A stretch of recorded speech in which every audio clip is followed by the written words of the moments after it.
गौर कर रहे हैं। इधर नंद बाबा ने देखा है बगैर हवा चले बगैर आंधी आए और इतने बड़े बड़े वृक्ष टूट गए।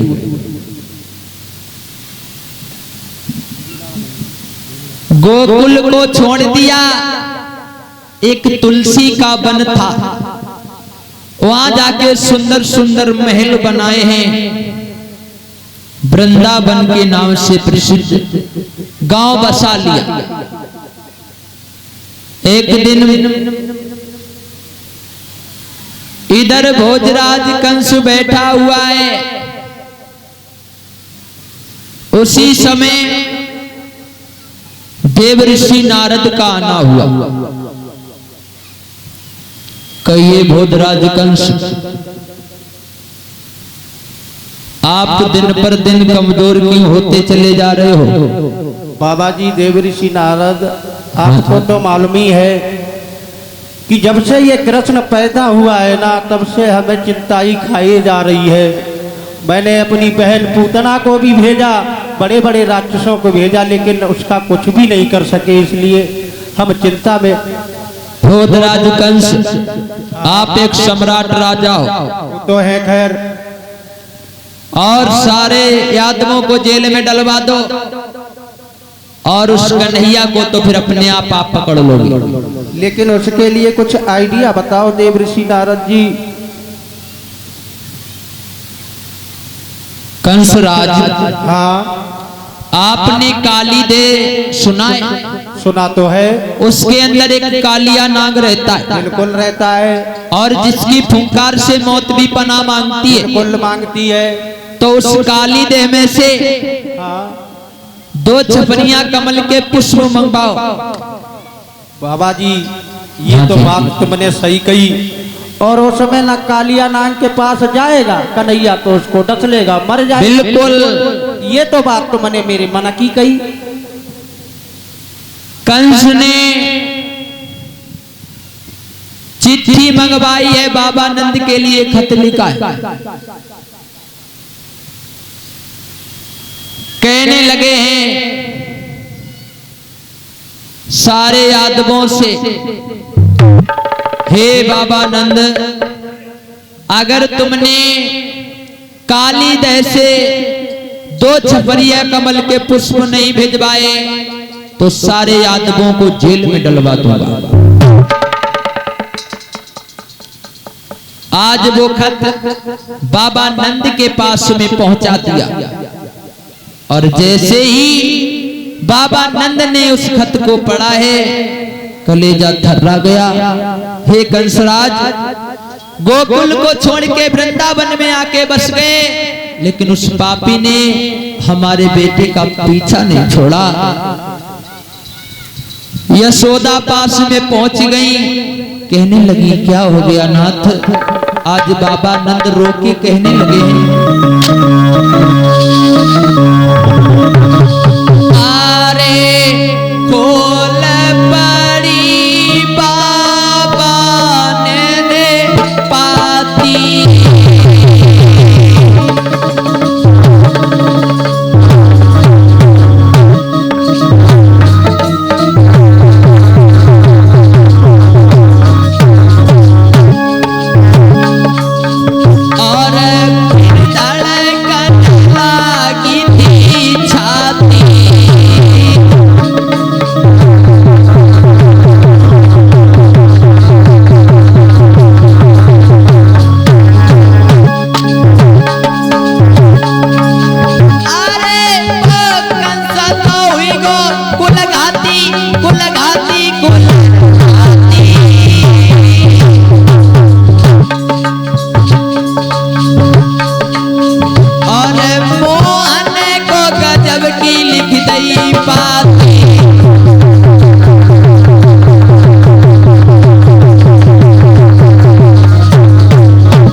आज बाबा नंद रोने लगे, कहने लगे प्यारी, उस पापी कंस ने हमारा पीछा नहीं छोड़ा। कालीदेह से कमल के पुष्प मंगवाए हैं प्यारी। अगर श्याम सुंदर कालीदेह में जाएगा, कालिया नाग इतना जहरीला है कि उसकी फुसकार पड़ते ही श्याम सुंदर का काम तमाम हो जाए। अगर कमल के पुष्प नहीं जा रहे हैं तो सारी बिरादरी को जेल में डलवा देगा। आज बाबा नंद मैया यशोदा बैठ के रोने लगी हैं। उसी समय भगवान श्याम सुंदर का आना हुआ। कहने लगे हैं मैया क्या बात है बेटा, परेशान क्यों हो इतनी माँ? कौन सी ऐसी बात है? आई लला पूछ मत बैरी ना भाई, कन तो पिछाई ना चोलत मैया तू इतनी परेशान क्यों है? मुझे भूख लगी है, भोजन खिला पहले, उसके बाद में बात बता। आई लला भोजन तो कर ली। और भगवान कन्हैया बोले मैया कि मांगी रहे हो माखन रोटी कन्हैया भैया।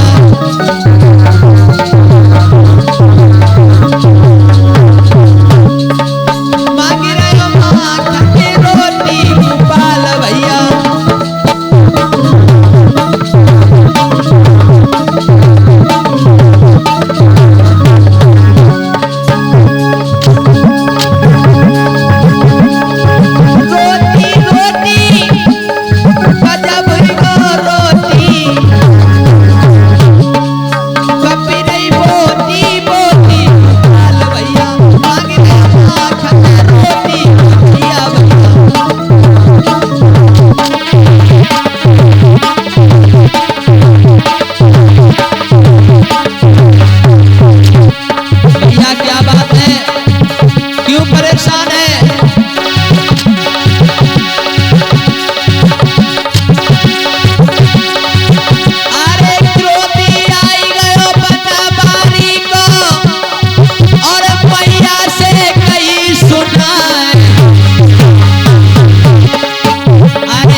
मैया अगर तेरी और किसी ने हाथ हलाया हो मैं उसका हाथ उखाड़ लूंगा, किसी ने निगाह उठाई हो तो उसकी दोनों आंखें निकलवा लूंगा।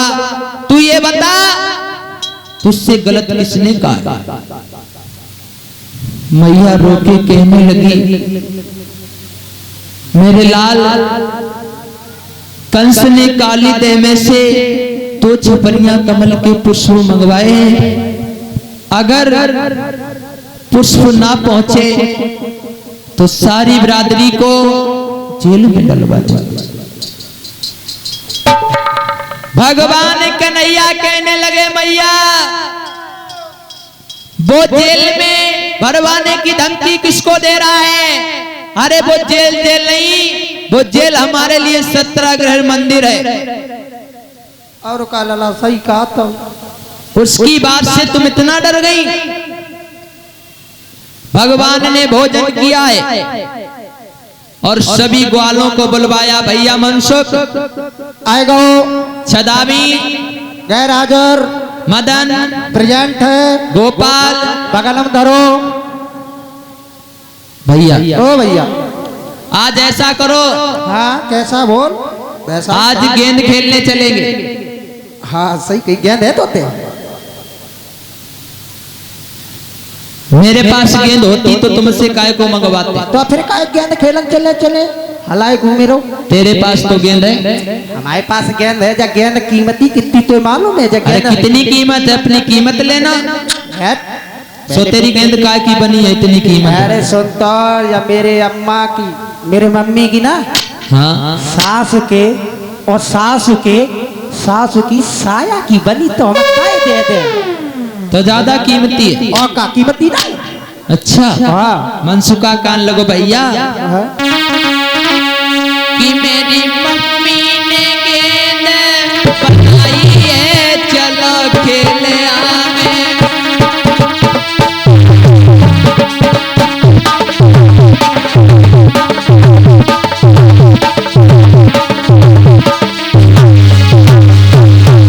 मेरी अम्मा ने गेंद बनाई है, चलो खेले आवे।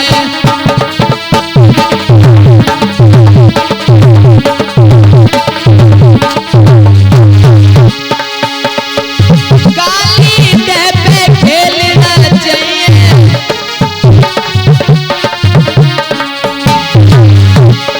अब जीते बात नहीं हराइए।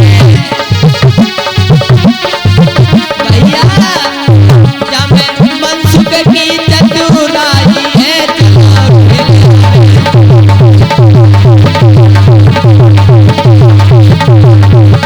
अम्मा ने गेंद बनाई है, चलो खेले आवे।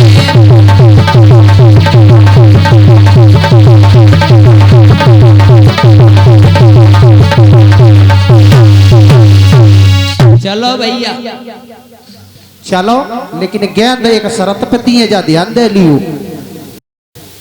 ठीक है भैया, अब देर किस बात की है?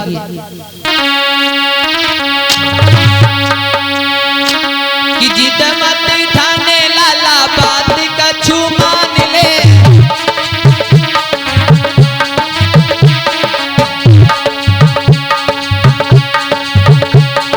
हाँ तेरी गेंद बाए हाथ में निकाल ले।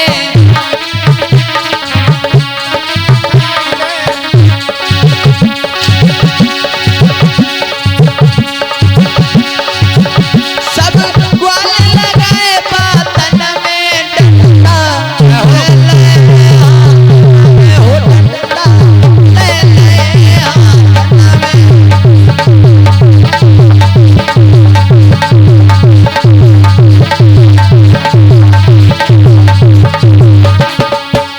काली बेटे पहुंच गए। अरे मारो जगत टोल लाला, कसी के करारो है।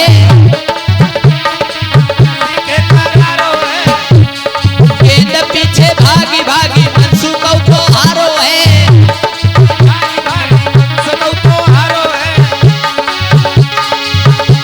पसीना आई गए हो सब तन में डंडा, हाथ में हो डंडा।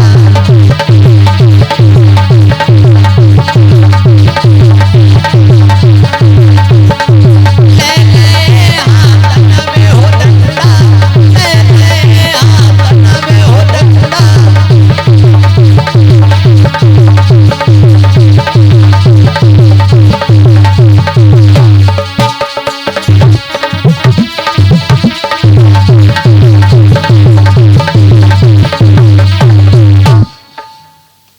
आज काली देह पे जैसे ही खेल हुआ है और श्रीमान हमारे मामा जी एक एक फूलों का हार पहना के सम्मानित करते हैं और हमारे सभी साथियों को एक एक पीतांबर डाल के सम्मानित करते हैं। मैं भगवान कन्हैया से यही कामना करता हूँ कि हमारे मामा के हाथ में ऐसे ही दौलत आती रहे, समाज में सम्मान मिलता रहे और भगवान की कृपा से पुनः प्रधानी की फिर हो जाए।